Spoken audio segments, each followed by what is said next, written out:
Powered STEM is an A-level course provider, and we provide A-level courses in biology, chemistry, physics, and maths for those students that want to enroll in medical, dental, veterinary, financial, and engineering programs at the chosen university in the UK.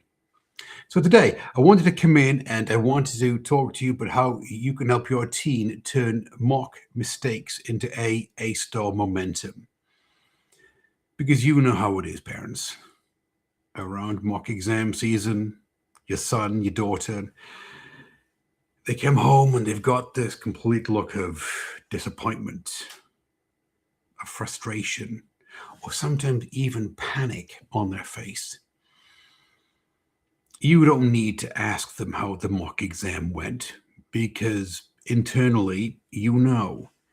But whereas the mock exam is supposed to be reassurance that they're on track for an A or an A-star in A-level maths and A-level science, it's raised more questions than it has answers.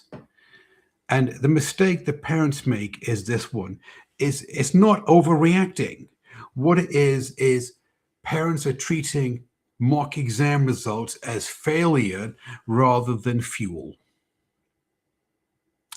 So what's the core problem? The core problem is this, is that the mock exam result, it's read emotionally. It's not read strategically. So teens think, if they get a bad mock result, well, I'm not good enough. I've left it too late. I'll never get an A-star in A-level maths or A-level science. May as well just give up now.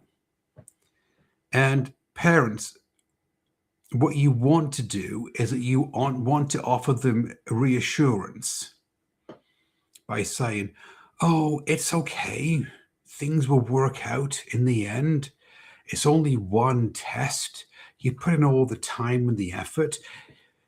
Yeah, maybe it was just a bad set of questions, a tough set of questions that you had to answer. And by doing this, what you're doing is that you're putting more pressure onto your teen because now your teen is in a panic state. It's like fight or flight. They're thinking, oh, I did so badly on the mock. What I've got to do is I've got to turn things around. Whereas if they look at the mock exam as something that a tool, a diagnostic tool that allowed them to see where the concept gaps were, they could look at the concept gaps and say, right, I didn't really know this concept, say from biology, gene expression, or from A-level chemistry, proton NMR, or maybe A-level maths. We've got integration and differentiation. If they can identify the concept gaps early, then they can fix them before the final exam comes in. Second thing it shows is any weaknesses in exam technique errors. Are they, for example, not reading command words correctly? Are they mixing up describe and explain? Or do they have poor structure, the way that they lay out their answers for the teacher? Are they losing method marks? For example, in A-level chemistry, not putting down the original equation, not showing the equation after it's been rearranged for a certain variable. Because it's the method marks, parents, this is where most marks are lost. Or, third idea, is it pressure and confidence issues? Your teen knows the content. They've done the work. They've studied. They've revised. They've gone over past paper questions. But they can't seem to access the content under timed conditions. And they get what we call exam nerves. As in, you walk into the exam room, and your mind just goes completely blank. And everything you've learned over the last several months just seems to disappear because it's the exam nerves, really, it's confidence.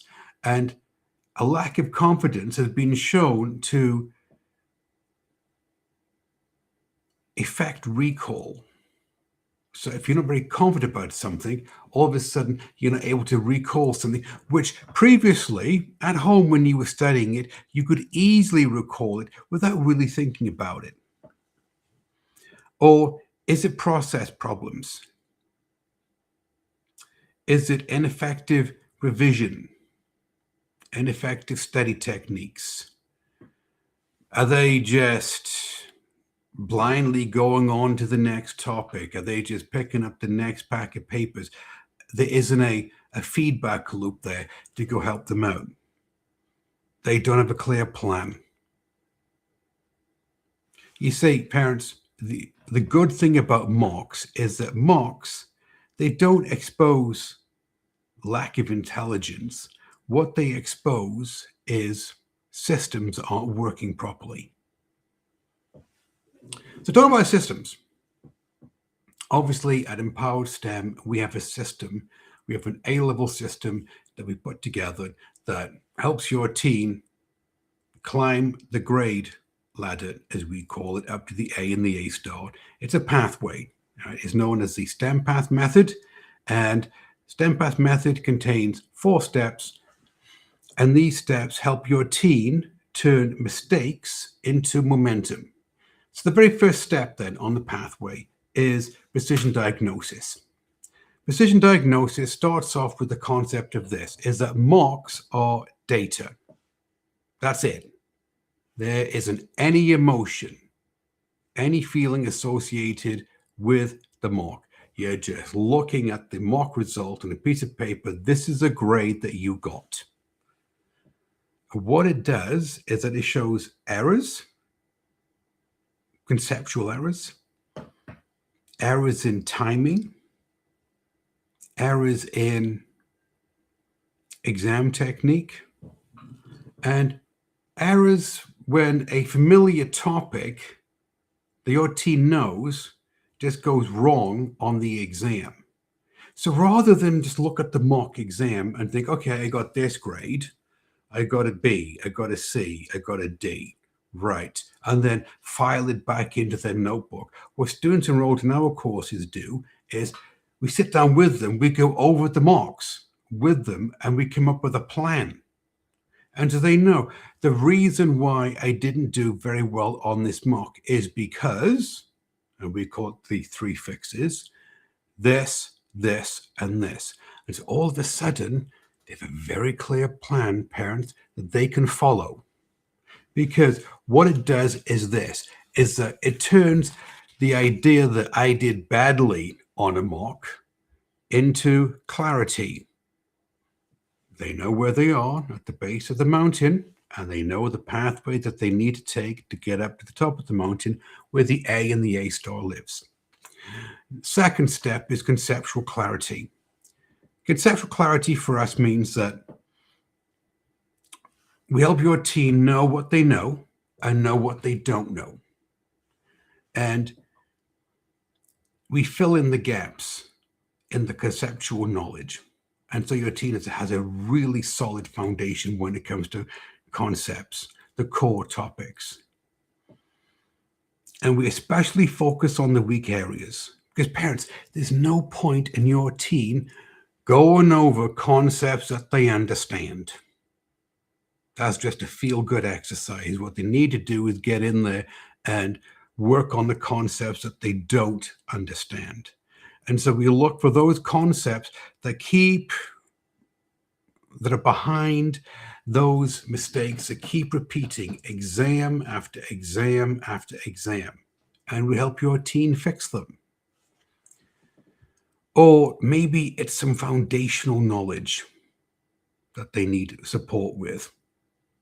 Some really basic stuff, say from year 12, that they should have got in year 12, but unfortunately they didn't. And so their foundation in A-level maths or A-level science is now kind of shaky.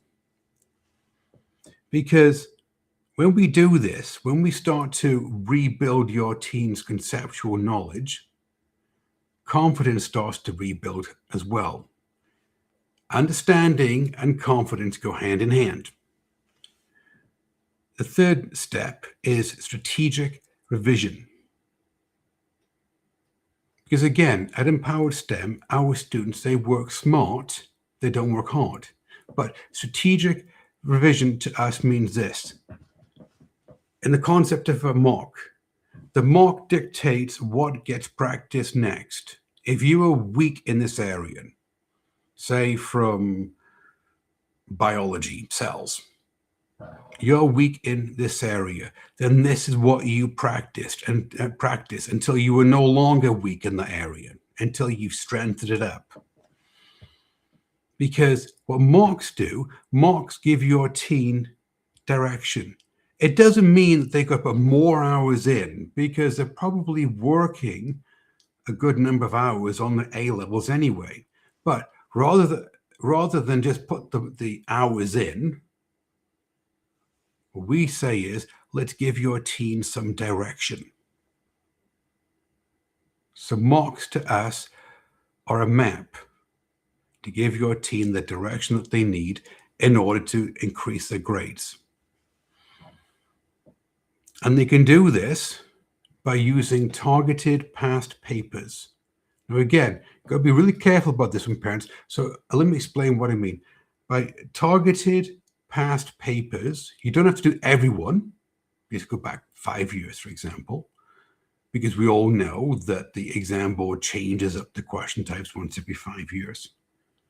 But by doing targeted past papers, what your team is doing by recycling those papers over and over again, what they're doing is that they're creating rapid gains.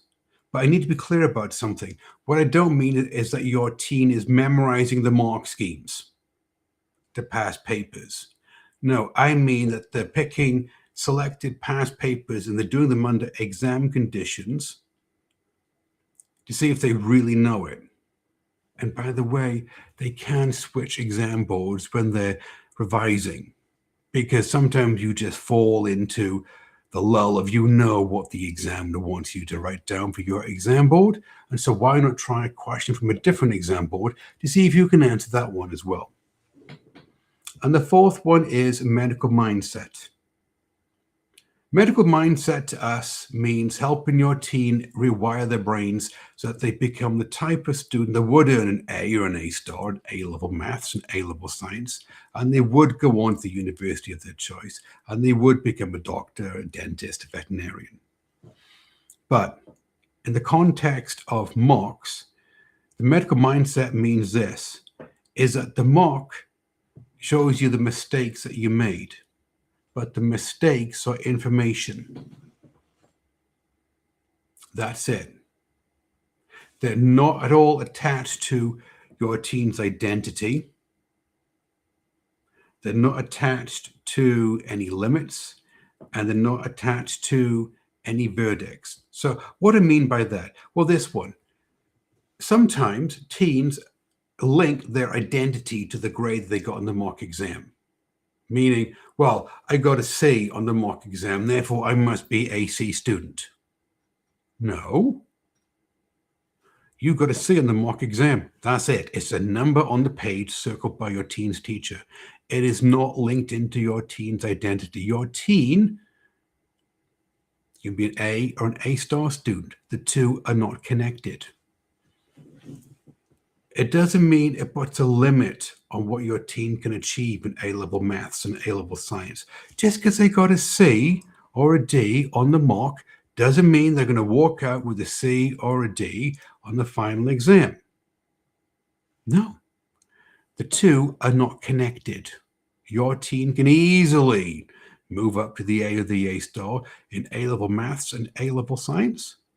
They're not capped by what they got on the mock exam. There's no verdicts. This isn't, well, this is what I got on the mock exam, so therefore, I may as well just give up because I got a C, didn't I? I mean, so therefore, this is it. It's written in stone. No, it's not. What it is information that with the right mindset, with the empowered mindset, you can use it as a map to get the grade that you want. So what we teach our teens to do that are enrolled in our courses is this one. We help them view the mocks neutrally. There is no emotion to it. And this is what your teen needs to do. There's no emotion, there's no judgment, there's no good student, there's no bad student. It's just a grade on a piece of paper. But by doing this, by using these 4 steps of our STEM path method, what happens is that your teen begins to build momentum back into A-level maths and A-level science, which means that the panic goes away. Because they may have done badly on a mock exam, but because they've now got a map, they know what to do to turn things around, and they're putting in the time, effort, and attention, the panic goes away. Because now they know they've just got to work to get the grade that they want. So parents, what's my guidance for you? What do I think you should do 7 days after your teen gets the mock exam back? They get the mock exam back, those first 7 days, what do I think you should do? Well, number one, you need to pause the emotional response. Take a breath, do some box breathing, and ask yourself, how can I best handle this? What you can't do is you can't go in there and say, why did you do so badly on the mocks, son, daughter? You weren't putting in the effort, were you? Doesn't help. Or, well, what are you going to do now then? Got this mock exam here. Are you sure you're going to university? No, doesn't help. Because these questions, they're an attack on your teen's identity. And they're belief questions, which we've talked about before. We don't use belief questions when talking to your teen. What we do is that we ask behavior questions, which come from the what stem. Meaning, so what do these mocks show us? Neutral opens the conversation with your teen, doesn't it? Number 2, categorize mistakes. Sit down with them and go through the mock exam and ask them, well, do you think that you got the bad grade because it's content errors, content mistakes? Or do you think it's timing errors? You ran out of time? Or do you think it's exam technique errors? You knew the content, had enough time, you just made silly errors on the answers when you were writing them down? Or was it a confidence issue? Did you panic? Go into the exam room and everything just leaves your mind. Now, when you do this, when you help your teen, and they are going to be emotional parents, when you help your teen do this, what it does is this, is that it makes them look at the mock exam through a non-judgmental critical lens,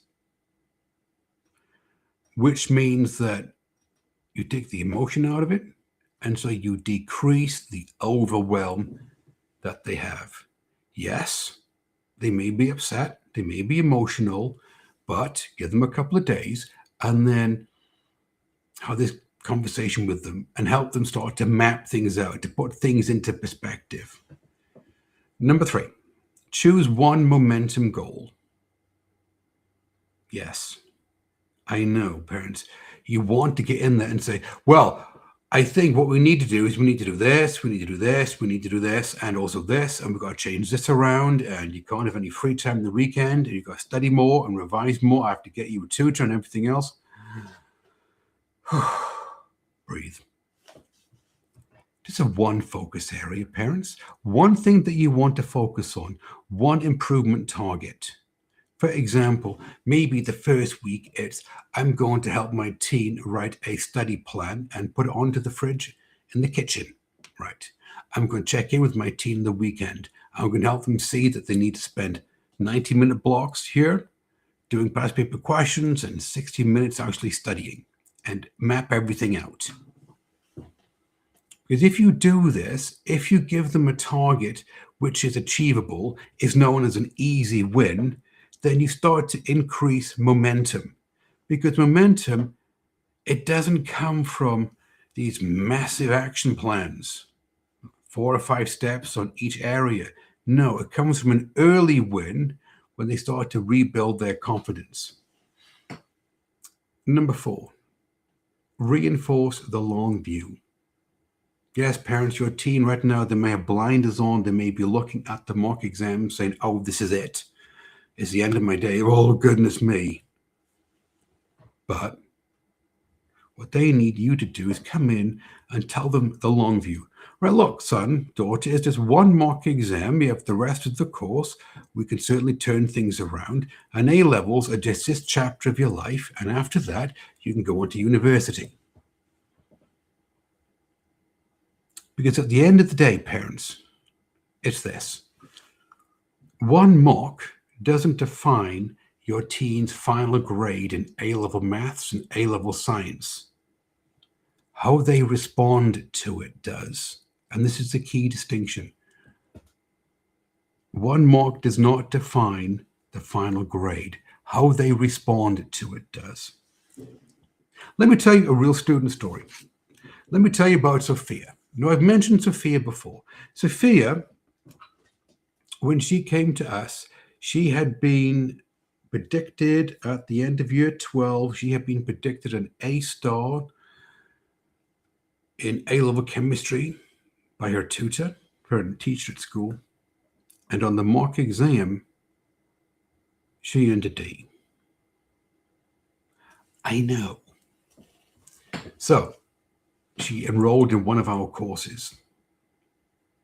And what we did is that we sat down with her. We went through the mock exam, just like I told you. And we put together a plan for her. And we helped her figure out, was it content, exam technique, timing, confidence? We put together a plan for her. And she started to work the plan. She started to put in the time, effort, and attention. She listened to the feedback from the teacher at school. She listened to the tutor who was running our course. And she walked out at the end of year 13 with an A star in A-level chemistry. She got accepted into King's, and now she is studying to be a dentist. But what it is, and by the way, she's not the only student that has done this. A lot of students have done this in our courses. What it is that it's a loop that they go through. They've struggled on something, the mock exam. And so they analyze their mistakes and they ask themselves, where did I go wrong? How can I fix it? They come up with some targeted changes that they're going to implement. And when they follow the plan, what happens is that the confidence starts to spiral upwards. And when the confidence returns, results follow. Parents, let me give you some reassurance. Mocks are not a judgment on your teen's intelligence. Mocks are not a judgment, a prediction of how they will do at the end of year 13, the final exams in A-level maths and A-level science. What they are is a diagnostic checkpoint. Now, teens that use the mock exam mistakes properly, diagnose where they went wrong, come up with a plan, and work the plan, they often outperform those students that did well but never adjust. What I mean by that is this. Let's say that your teen got a C or a D on the mock exam. They said, right, I got a C, a D, right. I'm not going to take it personally, no emotion. I'm just going to sit down. This is exactly what I got wrong on these concepts. I'm going to work on this exam technique, this timing, and my confidence. They're more likely to get the A or the A star. Whereas if a teen comes in and a student comes in and they get a B in the mock exam, and they go, right, well, I got a B in the mock exam. I know what I'm doing. All they've got to do then is they've just got to do loads of past paper questions and just memorize the mark schemes. And they walk out with a B. Why? Because they didn't adjust. They didn't course correct. They thought that because they got a B, it would work for them to get an A or an A star. But one thing to keep in mind, parents, is this, is that momentum is built now. It's not built in the final weeks before the exams. So parents, as always, I say this. If you're watching this live stream on Facebook and you like the content of these live streams, what I say resonates with you, well then follow us on the Facebook business page. Or if you're watching the live stream on the YouTube channel, then subscribe to the YouTube channel. The advantage of that one is that you can watch all the other live streams that we put out. We're always putting out live streams out throughout the week, helping you as a parent, give you the tips, techniques, and strategies that you need to help your teen secure the A or the A star in A-level maths and A-level science. And if you'd like to learn more about the courses that we offer at Empowered STEM, really easy to do. There's a link in the description on the Facebook and on the YouTube.